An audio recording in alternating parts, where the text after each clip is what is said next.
I have kept the gate at Kestrel's anchorage for 41 years, and in that time I have learned one thing worth knowing. A rock does not survive by being hard. It survives by being stubborn in the right places and soft everywhere else. The anchorage is not much to look at from the sea. A spur of black stone shouldering up out of the water, a harbor wall built by hands long dead, a market that opens at first light and closes by noon, because the wind turns cruel after that. Two empires lean on us from either horizon, the Concord throne to the north, and the Vantry Compact to the south, and neither one has managed to swallow us in 300 years, because we belong to neither, and we owe everyone. That is the whole of our defense. Every family on this rock was sheltered here once, by someone. For some reason the ledgers no longer bother to record.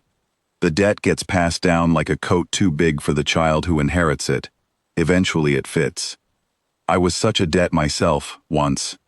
Corin Ashworth held this gate before me, and he found me on a smuggler's dinghy with a fever and no papers, and nothing to offer for passage but a temper. He kept me anyway. He used to say the harbor doesn't ask what you're worth, only what you'll owe, and that the second question answers itself if you wait long enough.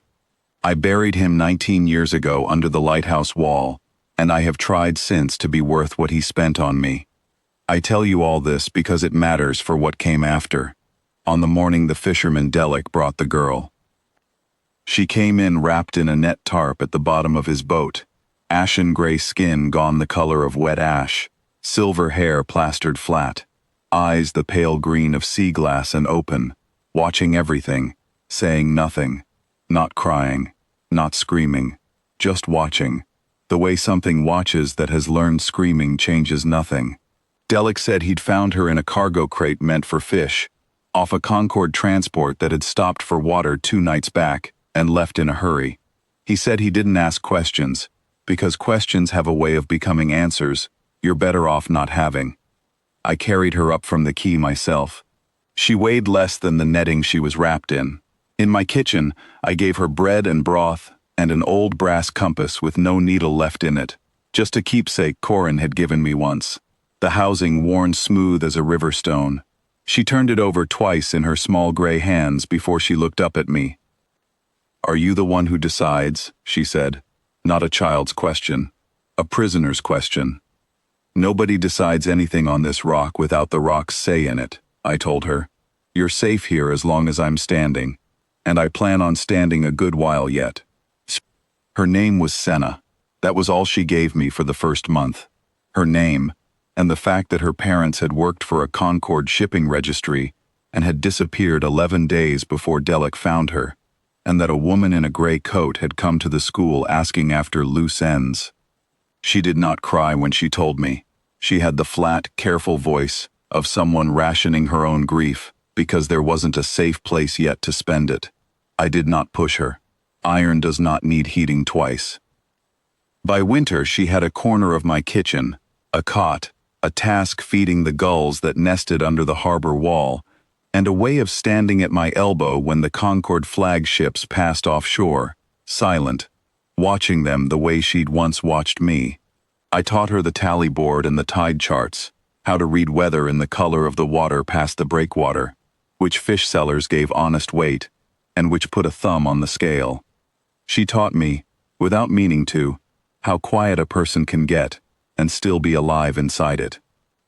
There were nights that first winter when the wind came in hard off the strait and rattled the shutters, and I would wake to find her sitting up on the cot, alert in the particular way of someone who has learned that safety is a season and not a permanent weather. I would sit with her until the wind eased. Once she asked me if the harbor would still take her in, if it turned out her parents had done something the Concord had a right to be angry about. I told her the harbor never once in 300 years asked what a person's family had done. It only asked whether the person in front of it needed staying for. She thought about that a long while before she went back to sleep. She grew steadier through that first year, the way plants do in poor soil, that turns out, eventually, to have exactly what they needed. Less watching the door, more laughing. On the rare occasions the market clowns came through with their painted cart. At jokes she pretended not to find funny. She kept the compass on a cord around her neck, though it pointed nowhere, and told me once that she liked owning a thing that had already been given away twice and still worked fine as a keepsake. The gray coats came back in spring. Not for fish this time. A Concord cutter dropped anchor outside the harbor mouth at first light, official pennant snapping, and sent a longboat in with 3 officers and a writ. I met them at the gate myself, the market just opening around us, fish sellers laying out their catch, bakers setting up under the awnings, the whole ordinary machinery of a Tuesday morning grinding on, because a rock like ours cannot afford to stop for every ship that frowns at it. The senior officer had the writ read out loud, for the benefit of anyone listening. A minor, unaccompanied, property of the Reclamation Registry, harbored illegally, to be surrendered within the hour, under Article 9 of the Joint Shipping Accord. He said it the way a man reads a grocery list, bored by his own authority. "She's not property," I said. "She's a person who lives on my rock." "Your rock," he said, "belongs to no crown, which is precisely why it has no standing to refuse a lawful reclamation." He was not wrong about the law. He was wrong about the harbor. I did not raise my voice. I raised my hand, instead, the way Corin taught me, 3 fingers to the bellpost, the old signal that has not been rung in earnest in my lifetime but that every soul on this rock still knows in their bones, because it was rung for their grandmothers, or their fathers, or for them. Within minutes, the market was not a market anymore. It was every family that had ever owed this harbor a debt, standing shoulder to shoulder across the quay, saying nothing, moving nowhere, simply present. The baker whose mother had come ashore with nothing, the net maker whose grandfather had been smuggled in during a border war, Delic himself, arms folded, between me and the water. Nobody carried a weapon. Nobody needed to. 300 years of people who had been let stay is a harder thing to move than any writ. I told the officer the charter of Kestrel's anchorage predates both his crown and mine, and that it grants sanctuary to any soul who reaches this rock and asks for it, and that Senna had asked.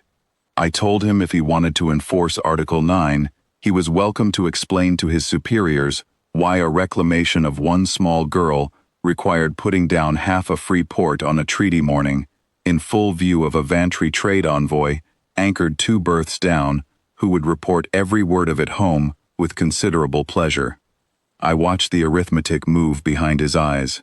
Politics, in the end, is a kind of tide, and I have spent 41 years learning which way it's running before it arrives. He left. The cutter weighed anchor by noon.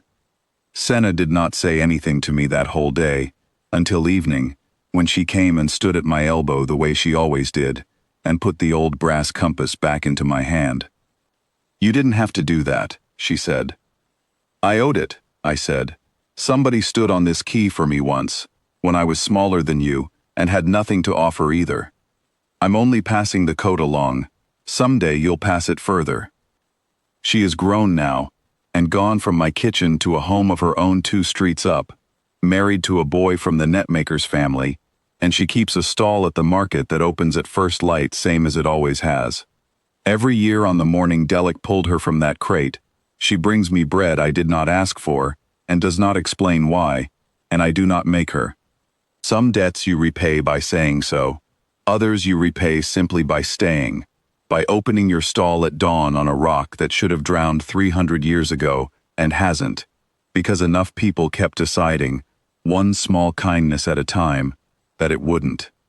I am old now, and the gate is heavier in my hand than it used to be, but I still stand it every morning, because somewhere out past the harbor mouth, there is always another crate, another dinghy, another debt, waiting to come ashore. The rock does not ask what you're worth. It only asks whether you'll stay long enough to find out. I have stayed 41 years. I intend to stay until the tide takes me, and not 1 hour sooner.